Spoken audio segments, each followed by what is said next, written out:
What's up, everybody? This is Michael at FOUCH FABS.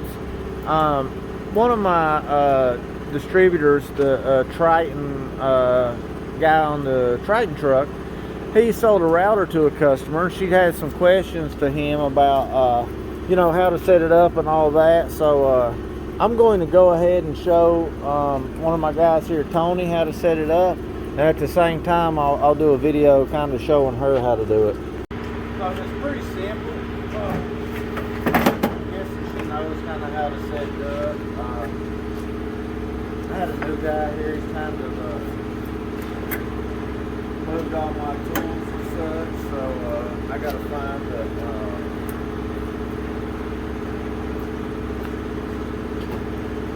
Allen wrench. So you got this wrench here that you lock on to the bolt in here, and then you take your Allen key here and just undo your bearing. Key's dead, the pencil head, so I'm gonna put some PB blaster in this one because that last one was a pain in the butt to get off. So hopefully this one will work a little smoother. Just put this on your shaft here, work it up. I usually kind of get it started with my finger so that I know it doesn't strip.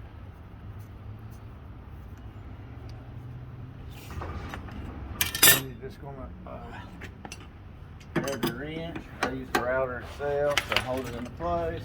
And then you're going to tighten this down. You want to snug it down good, but make sure your bearing will still spin. These bearings get old and they wear out. Brixton Bragg will sell you a new one for about 30 bucks a pop. There you go. So also, this right here, you raise it up and down. When you do that, when you raise it up, you don't want to take a wrench and super tighten it down on there, because if you do that, you'll end up having to use a damn set of vice grips to raise it and lower it, won't you, Tony? Yep. But it still works. Somewhat. Just works a lot harder. So what I do, which yours should have a handle on it, I roll it all the way up till it stops without using a wrench to continually turn it after it stops. That will break your hand. Alright, so now we're all the way up. So ideally what you want to do is get you a scrap piece and try it out on there. I've used it enough, I pretty much know. I've already, on a divvy bull, I put a little divvy bull on the stone. You can kind of see it on this stone. I've already fabricated this one. See, I rolled it over a little bit. You don't want to go straight on your square edge. If you do, you'll eat a line into your bit. And then everything you route, you'll have a line in there that your fabricator's got to get out with a stone, or your plasters will have to get it out. So you always want to fab your top a little bit. I 100% of the time spray my top off, because you don't want to run that router on it with dust on your top.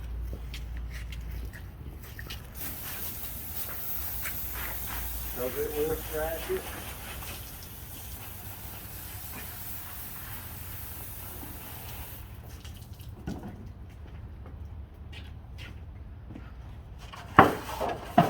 Some people will put a piece of indoor-outdoor carpet, glue it to the bottom of their router.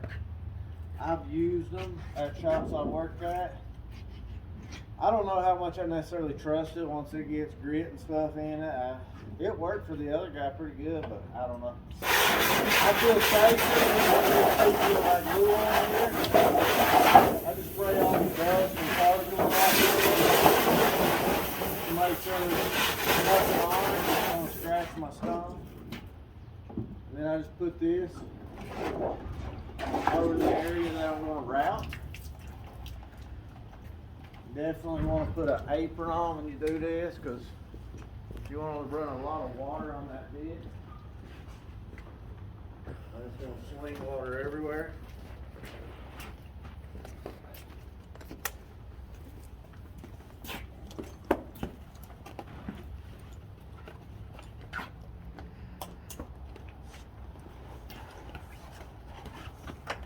Pop your apron on.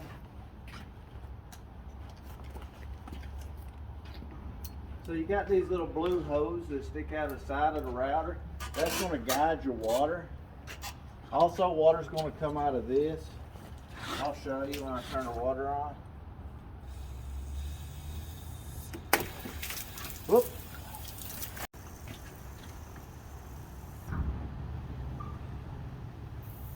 Alright, turn the water on. We got quite a bit of water pressure here. So you turn your water on over here to the left of the router. As you can see, it's got it coming out of there. You can turn these off with the red switch on mine over here. I usually just leave them both on and use one to control it all. Alright, now we're going to pop this router over here. They're heavy. Alright, if your water's not on, it's not going to slide good. Turn your water on. It's going to slide like a champ. See that? Alright. So unfortunately, we got to use these shitty pliers to lower it down. So, Melissa, can you see here? So see, it's sitting up above the stone right now. We're going to lower this to where it's going to hit the stone.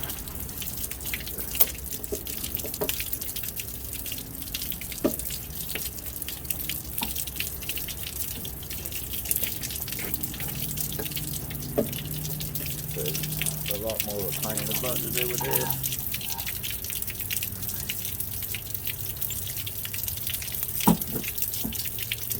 So you want the front of your stone to be flat with a nice cut. Because any bumps that are on the front of that, it's going to leave bumps on your edge profile. Alright? You don't want to go too deep either, or you're going to have a hell of a time polishing it because it's going to be flat. Alright? So I'm going to turn these on. I want my water to hit that bit. Normally when I push this, it really don't spin good. So I like to turn it with my hand to make sure it's going to spin freely. See it's firing up.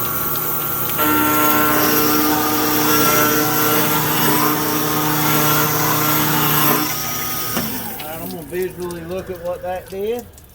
And I see that that's not deep enough. So I start doing it by half turns or full turns. So I went a full turn there. I'm going to hit it again.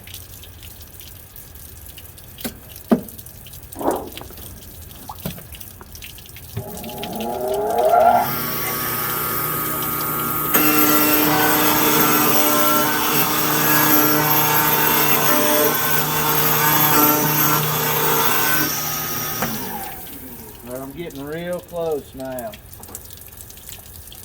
So I'm going to hit it another turn, and I'll tell you we're going to call that good.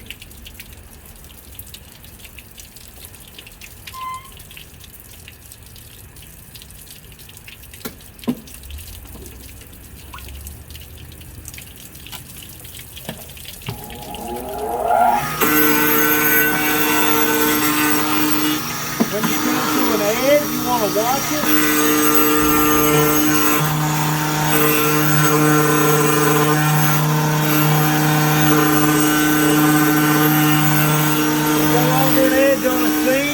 Well, throw it away, you're done.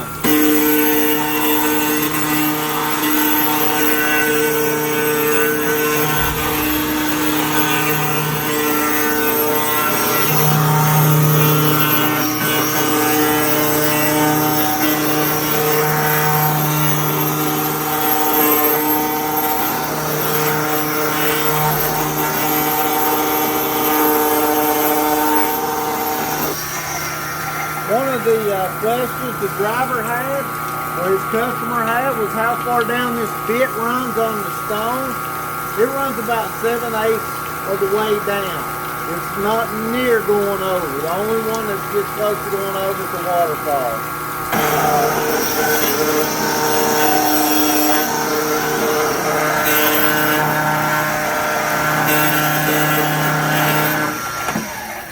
But you see how fast that was? Quick, fast, and easy. As long as you knock that edge off and put, you know, different, like the OG edge, you gotta knock a crap ton of edge off. And it still takes you a long time. Demi bull's pretty easy. 3/8 bevel's pretty easy. 3/4 bevel, you gotta knock a little bit of stone off. You know, the bigger and deeper the edge, the more stone you gotta knock off. Melissa, if you can come over here and just kind of show them the edge of what it looks like there. What it's going to give you is a nice, clean, uniform edge. You stop at the finish point here, and then your polisher will just smooth that in and work it around. Anytime you got a seam, that's where you don't want to go over, because if you roll it over, you're going to have a little triangle in your seam, and there ain't nothing you can do to fix it except cut that seam back, and then you're going to lose material. So depending on how bad it is, you're probably going to throw it away. I still got to wrap the front side of that, but you see I can do it in like a couple minutes. Demi bull's really easy to fab. But anyways, that's how you run a router, guys. It's pretty simple. Thanks for watching.